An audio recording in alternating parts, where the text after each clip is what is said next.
Assalamualaikum warahmatullahi taala wabarakatuh. Alhamdulillahilladzi hadana li hadza wa ma kunna linahtadiya laula an hadana Allah. Asyhadu an la ilaha illallah wahdahu la syarika lah. Wa asyhadu anna sayyidina Muhammadan abduhu wa rasuluh. As-safiyyuhu min khalqihi wa habibuh. Addal amanah wa ballagha risalah wa nasaha al-ummah wa kashafa al-ummah wa jahada fillahi haqqa jihadih. Allahumma salli wa sallim wa barik ala sayidina Muhammad wa ala ali sayidina Muhammad wa ala alihi tayyibin wa ashabihi al-hadin wa man tabi'ahum bi ihsanin ila yaumiddin. Rabbana syrah lana sudurana wa yassir lana umurana wahlul 'uqdatam min alsinatina yafqahu aqwalana. Rabbana la tuzigh qulubana ba'da idh hadaitana wa hab lana min ladunka rahmah innaka antal wahhab. Rabbana adkhilna mudkhala sidqi wa akhrijna mukhraja sidqi waj'alna min ladunka sultanan nasira. Wala haula wala quwwata illa billahil aliyil azim. Amma ba'd. Kasihi Tuan Imam Tuan Bilal, urusi serta ahli jalan kuasa masjid, hadirin hadirat muslimin muslimat yang dirahmati Allah. Alhamdulillah, syukur kita pada Allah Subhanahu wa taala pada pagi yang barakah ini. Apalagi sama-sama kita menunaikan solat fardu subuh secara berjemaah.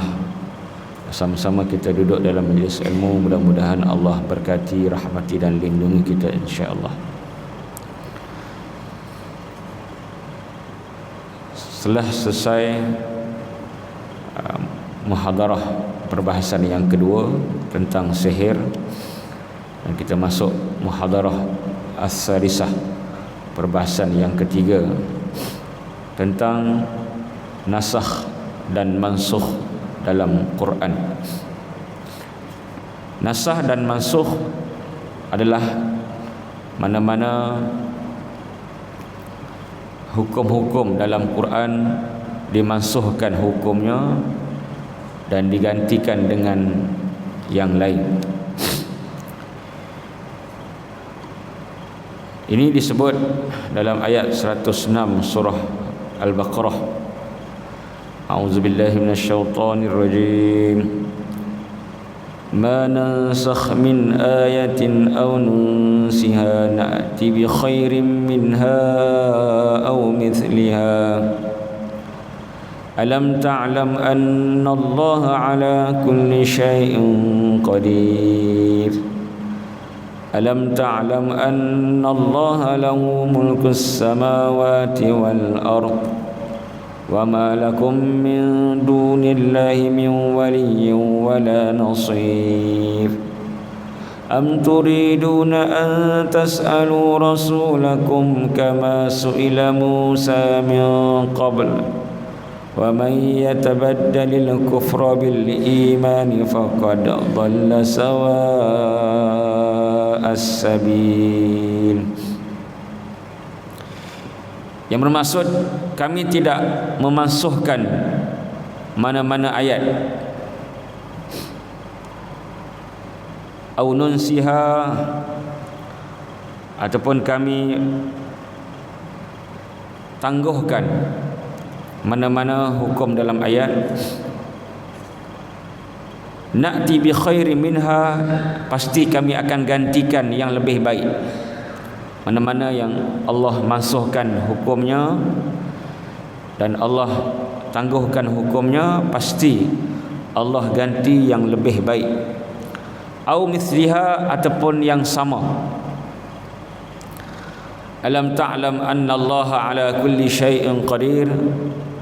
Adakah mereka tidak mengetahui sesungguhnya Allah Maha berkuasa pada setiap sesuatu?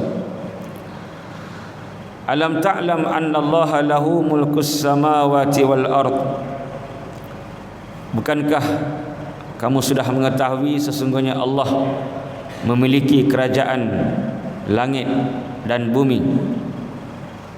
wa ma lakum min dunillahi min waliyyin wala nasir, dan kamu tidak akan dapati selain daripada Allah sesiapa pun yang dapat melindungi kamu dan yang dapat memberi pertolongan kepada kamu. Am turiduna an tas'alu rasulakum kama su'ila Musa min qabl, adakah kamu hendak meminta dari Rasul seperti mana diminta Nabi Musa sebelumnya? Dan sesiapa yang menukar kekufuran dengan keimanan, sesungguhnya dia telah sesat daripada jalan yang lurus. Jadi ini 3 ayat yang dimuatkan oleh pengarang kitab Syekh Ali Sabuni dalam tajuk ini, bermula tentang ayat nasakh ataupun mansuh. Nasakh dari segi bahasa Arab ada 2 makna, 2 maksud. Yang pertama ialah nasakh bermaksud pindah daripada satu tempat ke suatu tempat, dari satu kitab ke suatu kitab. Yang kedua, nasakh bermaksud dalam bahasa Arab ialah tukar ataupun ganti. Itu dari segi bahasa.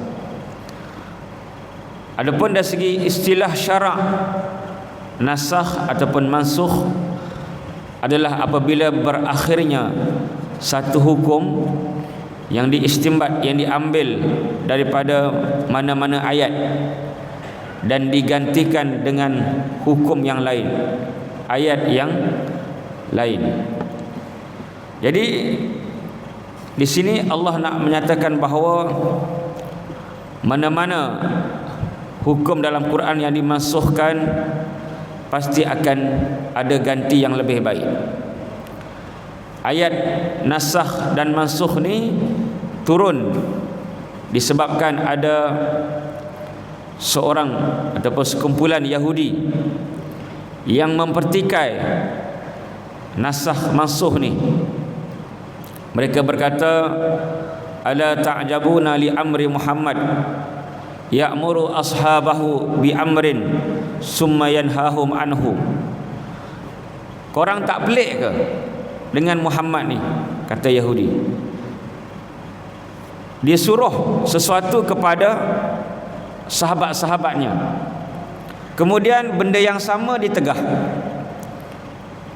berbeza daripada hukum asal. Jadi orang Yahudi mempertikai nasakh dan mansukh dengan mengatakan Nabi ni hari ni suruh lain, esok suruh lain. Jadi Allah turunkan ayat ini, ayat 106 surah Al-Baqarah, untuk menjawab apa yang Yahudi ini pertikaikan. Karena Yahudi memang bangsa yang suka mempertikai. Apa sahaja yang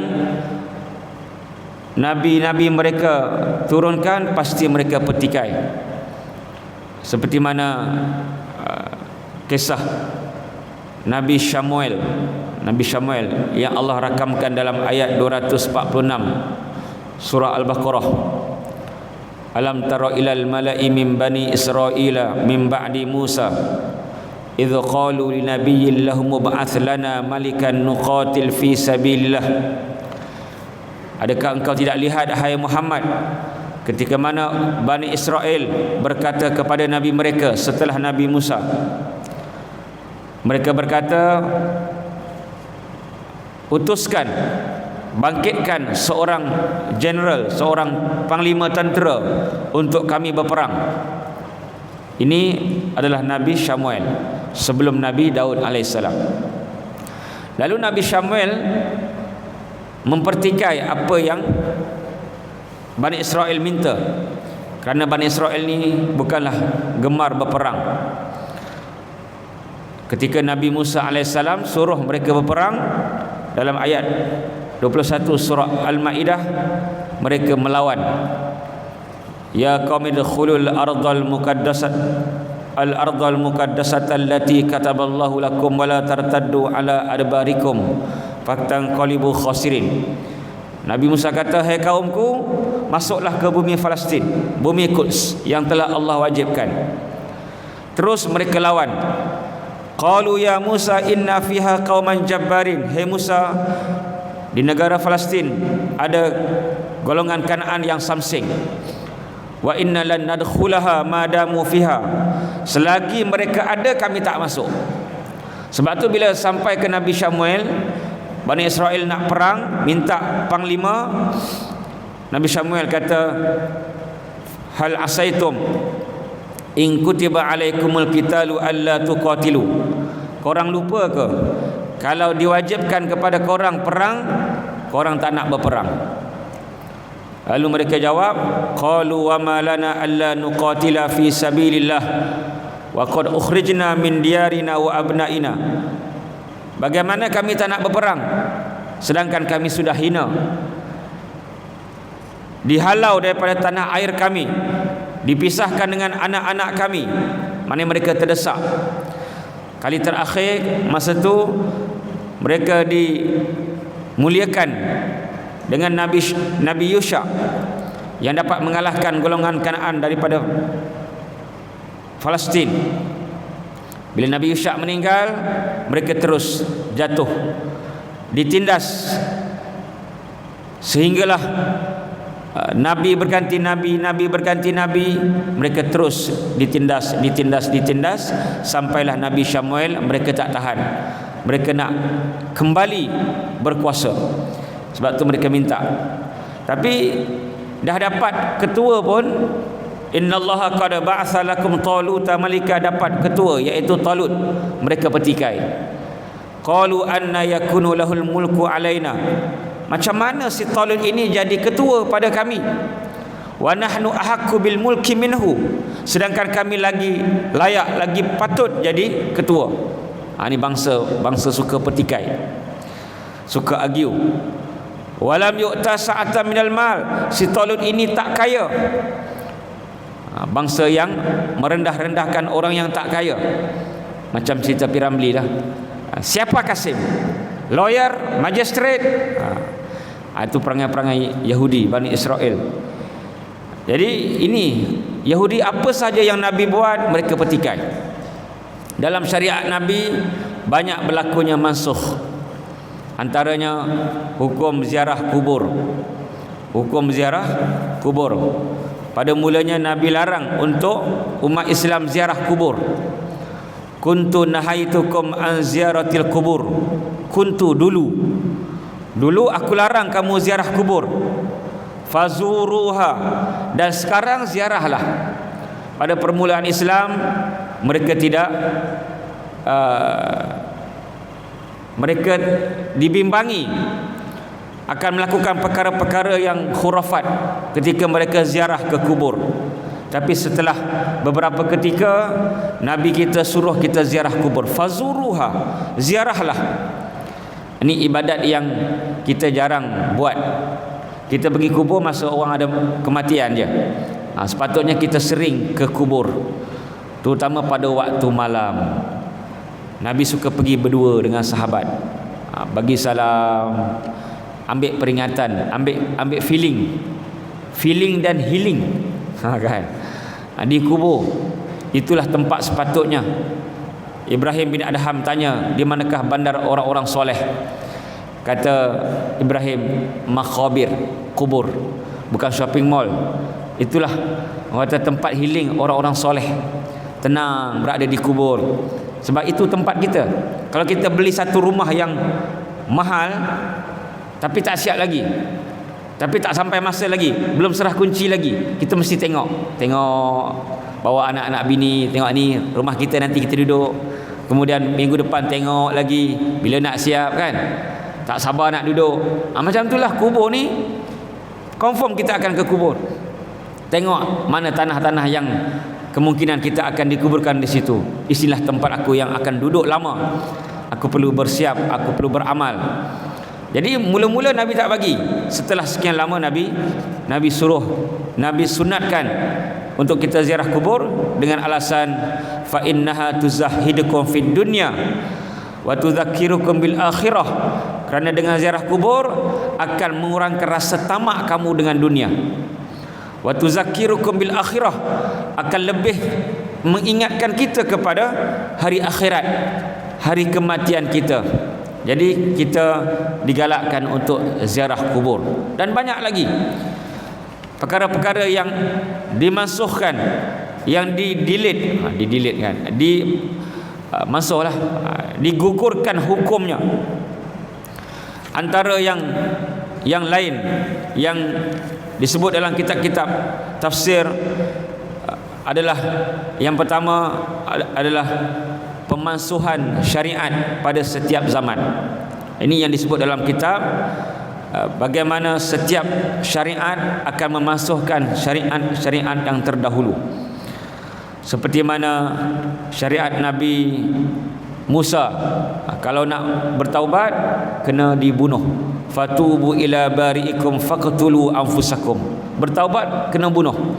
Kita taubat tak perlu bunuh. Taubat hanya dengan an-nadam, menyesal, al-azam, berazam untuk tidak kembali. Dan yang ketiga, khal'u, berhenti daripada perbuatan maksiat. Itu senang kan? Kalau ikut syariat dulu susah. Seperti mana Nabi Adam, syariatnya kahwin di antara anak laki dan anak perempuan. Kita haram, itu namanya sumbang mahram. Tapi zaman Nabi Adam tidak ada pilihan. Maka itu syariat Nabi Adam. Syariat zaman dulu juga, kalau nak basuh daripada najis kena potong kain. Kain yang kena najis potong, buang. Kayalah tokek kain. Kalau berlaku sekarang, tokek kain lagi bertambah kaya. Kerana setiap kali kena najis je potong, buang. Takkan kita nak guna kan, berlubang-lubang.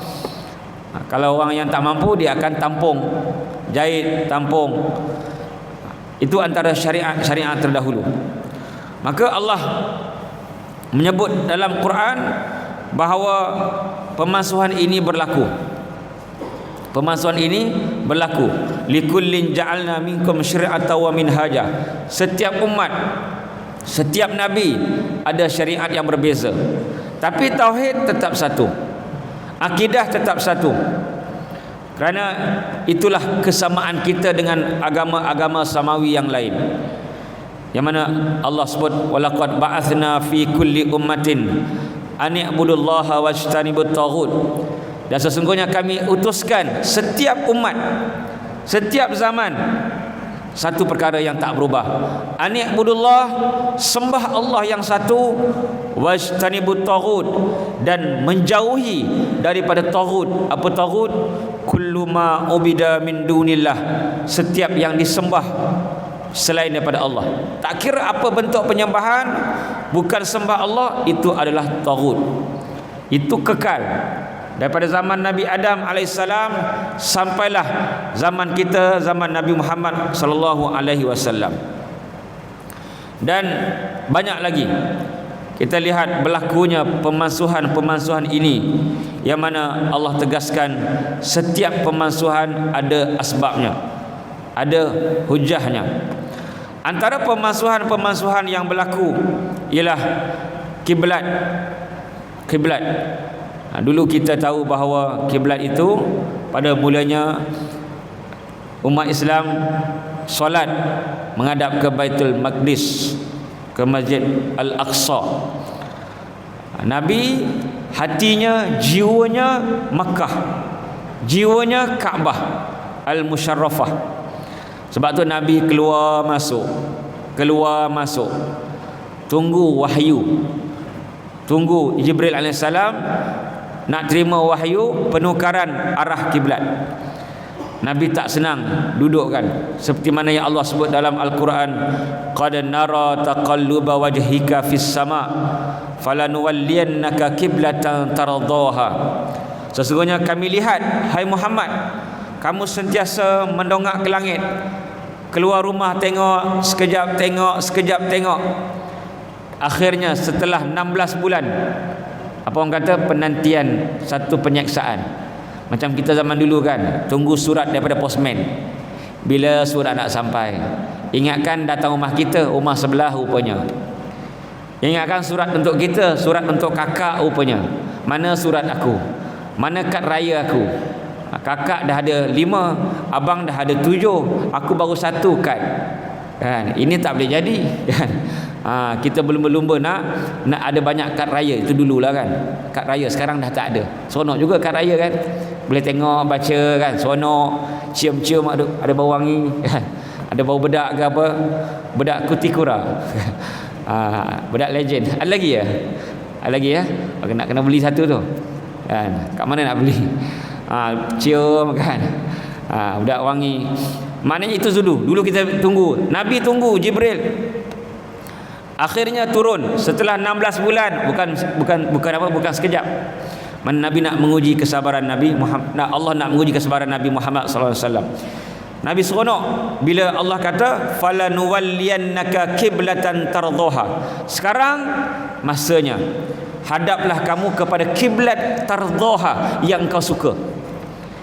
Yang Nabi suka Kaabah, bukan Nabi benci Quds, tidak. Itulah kiblat yang Nabi lebih suka, iaitu Kaabah Al-Musyarrafah. Kerana dari segi sejarah pun itulah yang pertama. Masjid Haram, Kaabah adalah masjid yang pertama dalam Islam. Kemudian setelah 40 tahun barulah dibina Masjid Aqsa. Kedua-duanya milik umat Islam. Tapi sedihnya Masjid Aqsa sekarang dijajah oleh penjajah, seperti mana Imam sebut tadilah, al-muhtallin, al-ghasibin, Yahudi yang penjajah. Muhtal ni penjajah. Mungkin tuan-tuan kena hafal, ingat kan. Imam baca doa sangat baik, sangat bagus kan.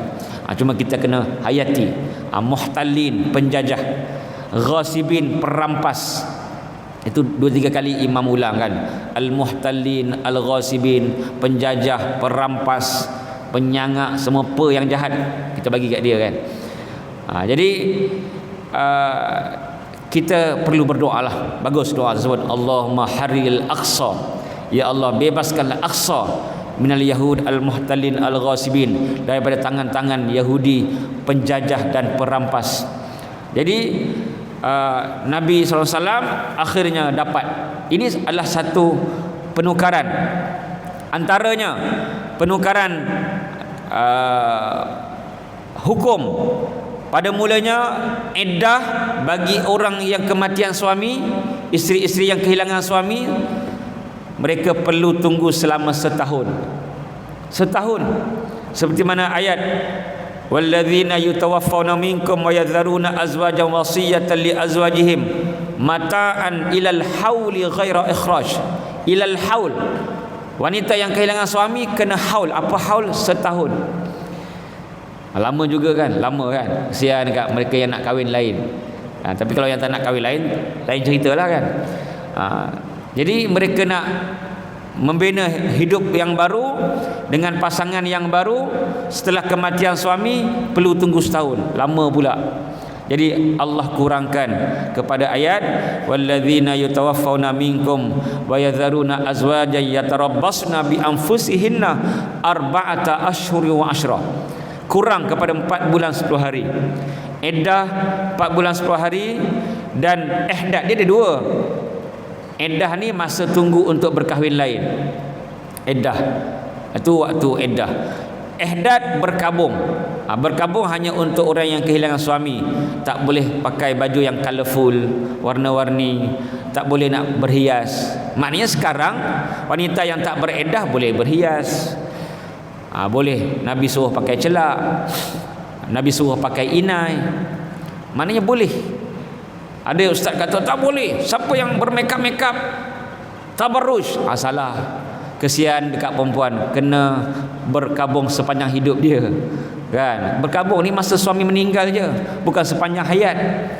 Jadi masa berkabung 4 bulan 10 hari juga. Tak boleh nak keluar rumah kecuali waktu siang, tapi hanya untuk keperluan sahaja. Saja-saja vacation, nak pergi Langkawi sebagainya, nak pergi mana-mana tak boleh. Untuk kerja, nak beli makan, nak beli keperluan untuk survive boleh. Hatta ulama kata nak ziarah kubur suami pun tak boleh dalam masa 4 bulan 10 hari. Sebab itu sunat. Ada orang kata ustaz, kerja boleh. Orang Perak katalah, kerja boleh. Kan? Betul saja ya. Tapi nak pergi ziarah kubur tak boleh. Macam mana ni ustaz? Kerja ni survive. kamu tak kerja, kamu tak makan. Adapun ziarah kubur ni sunat. Kita boleh sedekah Fatihah dari rumah kan. Tunggu 4 bulan 10 hari nak berkemping dekat kubur suami pun boleh. 4 bulan 10 hari. Nak camping lain macam camping kan. Orang camping tepi air terjun, dia camping tepi kubur suami. Tak ada masalah, boleh selepas 4 bulan 10 hari. Jadi sabar je lah. Ini hukuman yang telah Allah tetapkan. Wallahu alam, kita jumpa esok insya-Allah. Bismillahirrahmanirrahim. Alhamdulillah. Wassalamu ala wa ala alihi washabihi ajma'in. Allahumma inna nas'aluka al-huda wa tuqa wal afafa wal ghina. Allahumma harsina bi anka la tilatana ma'rufan fil ghairam. Allahumma yanfa'na bima 'allamtana wa 'allimna bima wazidna ilma zubna fahma. Rabbana atina fid dunya hasanah wa fil akhirati hasanah wa qina adzaban nar. Allahumma khtimna bi husnil khatimah la takhtimna bi husnil khatimah. Sallallahu ala sayyidina Muhammadin nabiyyi wa ala alihi washabihi. Alhamdulillahirabbil alamin. Assalamualaikum warahmatullahi wabarakatuh.